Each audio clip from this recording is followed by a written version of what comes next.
we've got Dylan's pick of the week, that of course being the 2012 film Rise of the Guardians. Listen, buddy, let's maybe not do that transition. Come on, don't be immediately harsh on this thing. Oh, I have a feeling I'm not getting the S rank that I thought I was gonna get. Not from Jackson. Damn. This dude fucking hated it. But we, on the other hand, we're on your corner. What'd you think of it, Dylan? I meant or not what'd you overall. think? Yeah, give the us a summary first. So, the summary of Rise of the Guardians, we start with Jack Frost. He's like some kid rising out of the frozen lake, and then he goes on and finds out he's not real, or he can't be seen. And then it's basically a journey of, seeing Santa Claus, Tooth Fairy, Easter Bunny, and they're like, oh, people believe in us, we spread joy, and then fucking the boogeyman is like, everybody gets nightmares. And he wants to take over, so he's believed in, just like they were. And slowly but surely, the Guardians all lose their power. So then shenanigans happen. They all fight to get everybody to believe again. They have a big battle at the very end, because there's one last kid that actually still believes. Everybody gets their power back. Sandman comes back to life and one-shots fucking the boogeyman, because Sandman is the best, character in this whole movie. The end. So, is it gonna be... Fun fact. There we go. Tanner? Fun fact about, Rise of the Guardians. This is the last Christmas movie Roger Ebert ever reviewed. Oh. He liked it. There we go. Speaking of liked it, Dylan, how'd you feel about this one? Yeah, so as I alluded to when I picked the movie last week, I am a particularly big fan of this movie. I think that the animation style of it is great. I think the voice acting is great. And, I think it's a pretty down-to-earth movie for the most part. And I just like the concepts of, you've got What do you mean by down-to-earth? Like, what does that phrase mean to you? There's nothing too, unreasonably unbelievable about this movie. They're very for the style that it is, and the beings that play. If you ignore all of the parts that could not happen in real life, it's very down to earth. Anyway, it's fine to call it fantastical, Yeah, that. I like that they made Santa Russian. I think that's very silly. I think that's an interesting touch. I like how... Nico, am I correct in stating that I specifically said Dylan was going to say he really liked that Santa had an accent? Oh, yeah. There we go. I did it. It gave me my money now, Tanner. I like the Easter Bunny, too. I like how... I just think it's interesting how they gave them, out of... what we would perceive as out of character, characterization. Like the Easter Bunny being Australian, for whatever reason. Sandman is very... Tanner specifically pointed that out during the film as something that he doesn't understand why that was done. I think it's literally done because they're like, this movie has absolutely no fucking character, so let's make them a little quirky and not normal so that they have something, the audience has something to grasp onto. This isn't just like your regular run-of-the-mill Santa. This is Santa with a knife or some shit, What? Right. Anyway. I think you're 100% correct in stating that. I feel like you guys are glazing me and you're actually going to rate it low. He's saying I'm right, not you. What's funny is he just interpreted that major criticism of the film as a compliment, I guess. I don't know what to think at this point. I'm just going to let you guys talk. I want to hear your guys' We're saying that giving them goofy accents is a really lazy way to entertain people and create some characterization. But I didn't think that was the only thing that gave them characterization. I just thought it was a funny thing that I'm not saying it's the only thing. I'm saying, they don't have much characterization outside of that, and so they went with this, gimmick thing. What I was more so referring to is Tanner's scathing criticism during the film, in which we see that the Guardians were created hundreds of years ago or whatever the fuck, before Australia existed as a country that people inhabited. Yeah. So it would not make sense for him to have an Australian accent, unless that's something that he just developed later on, which was my personal theory. I think he lives in Australia or New Zealand now, because of that he just has the accent at this point. That is a much funnier approach as well. Well, The other issue with that, though, too, is that the concept with the Guardians is that they are people who have died and been reincarnated by the moon. So... Okay. How does that disprove that point? Well, because, and not play directly into it? Well, I don't know. I'm just trying to make sure that point of reference is out there, so we know. Maybe there's been multiple Easter bunnies. Well, There no, you there's go. only been one, but Okay, never mind then. I'm trying to help you out, buddy. The problem here, help Dylan, me is out. like we're laying out a criticism and it's going completely over your head, so you don't understand what we're saying. yeah. So, like, the Easter Bunny has been around for minimum 300 years, but has an Australian accent. And the country of Australia has not existed for that long. I don't know. So it doesn't make sense for him to have that accent. That's the thing I was saying. People develop accents, man. It's fine. That's what I was saying. He just vacations in Australia for a long time. Guys, I think one thing that stinks about this movie is the fact that we have two different characters. You know, we've got it doesn't fucking matter. You know what I'm talking about. The two motherfuckers that can't be seen by anybody except for other of these spectacular creatures. You know, like Santa Claus, for example, and they go a little bit into like apathy of the sense of like, what is my purpose here? Like, why when Jack thinks that and mentions it a few times, but I don't feel like they really play into it that much.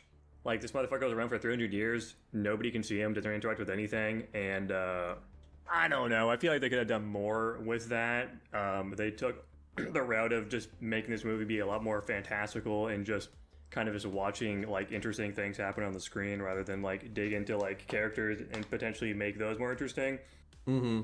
That's what the sequel films were supposed to be for. Yeah, this one definitely did feel like just a massive setup for sequels, even given the fucking name, Rise of the Guardians. It felt like we're like, hey, this is just a quick brief on who these people are. You guys get to learn more about them in Rise of the Guardians 2 or some shit. Yeah. Where they fight the fucking Grinch. It was another misguided attempt to make the Avengers before you made Thor, Iron Man, Hulk, etc., you know?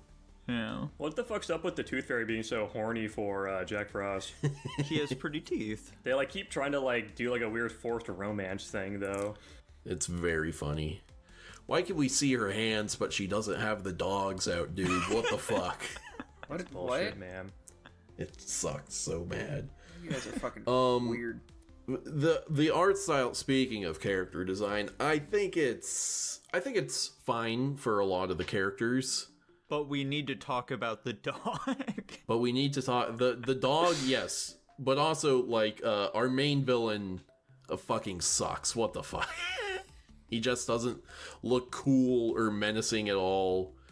His voice isn't menacing or interesting or anything. He's just But nothing. Tanner, British equals evil. Yeah, they should have found a better British. A better British. Okay. The worst part about him is that his fucking powers, he uses like his fucking nightmare dust or whatever to corrupt Sandman's stuff to make like nightmares and shit like that. Like, that sounds neat, you know? Like, Sandman's able to do all this cool stuff with his dream sand or whatever. So surely he should be able to do something cool too, right? No, he just makes horses. That's all he can do with it. That's not all he can do with it. That's all he does with it. That's not all he does He was with it making either. like big dust clouds and shit, but like making actual like enemies or something. He only ever made the fucking horses, unless we're mistaken. I mean, yeah, I agree, And like but it's like not the tendrils, only. maybe you could count those. It's incorrect to say it's the only thing he did. What else did he do? He had the horses, and then he had the big wave made out of horses. He made weapons Yeah, sure. He had his scythe. That's fair enough. and a bow. I don't really remember that, but Yeah, anyway. fuck you. Jack too, is Nico. kind of fucking blue ass in this movie, though. I agree. I think he was pretty lame. He of course falls into the generic "I'm gonna fucking monologue constantly" thing. He literally had everybody's super weakened, and then just gets beat by the power of friendships and type bullshit. Stupid as fuck ending. Felt insanely unsatisfying. And of course, I agree. I think it's just dying. It's boring as shit. I definitely like it's the fucking boogeyman, and they just make him some dude in like a black cloak. What the fuck? So lame. And like they could have. Tanner and I talked about it a little bit, but I feel like he would have worked a lot better as more of like a force of nature kind of enemy, potentially. Like maybe be like a little bit, like a little bit of exposition here and there about like what his like general plans are, but not being like super obvious about it. Because it's the fucking boogeyman. He should be like hiding in the shadows doing creepy shit, not like standing in front of the entire main cast monologuing about what the fuck he's planning on doing and then having a massive wave of sand or something cover a city. and then being soloed by like 4 kids that aren't scared of him. Dumb as shit. Come on, man. What the fuck is that? Oh, I love that we got 2 films this week that did the "I'm not afraid anymore" trope. That was fantastic. What was the other one? They did that in Donnie Darko too. Oh, I missed that part. He said that before he got crushed by the general. He definitely did not. You're lying. He was pointing up at the sky, you know, He everything. was asleep on the bed. He was That's thinking fun. it. He wasn't faking it. How do you think the other Guardians died? Like, are all of their deaths tied to like what their like theme or whatever is? Like, did the Tooth Fairy have a horrific tooth infection? Highly unlikely. Is the implication behind there being a big talking bunny and all these other things, like, were they like these fantastical creatures prior to? Was the Easter Bunny actually just some rabbit that got like picked up by a fucking hawk and like dropped or something, and that's how he died? The fucking Tooth Fairy was like a hummingbird or some shit that like heart like went out, and now they're a fucking Tooth Fairy. Or like, were these all humans and now they're like some fucked up bird, and now like, oh no, I'm a rabbit now for the last 300 years. I'm definitely gonna say I like they to were think people that before. the rabbit somehow drowned in a pile of eggs. There we go. I do think we were all thinking it too. It was funny as fuck on that, like the one scene where they're like taking the kids out on like the ice lake, and I'm like, we literally just learned Oh that my Jack God. Frost died by drowning in a fucking lake of ice, and now they're like, I literally thought they were gonna kill the fucking kid. Anyway, other than that, this movie's pretty bland and it's just whatever.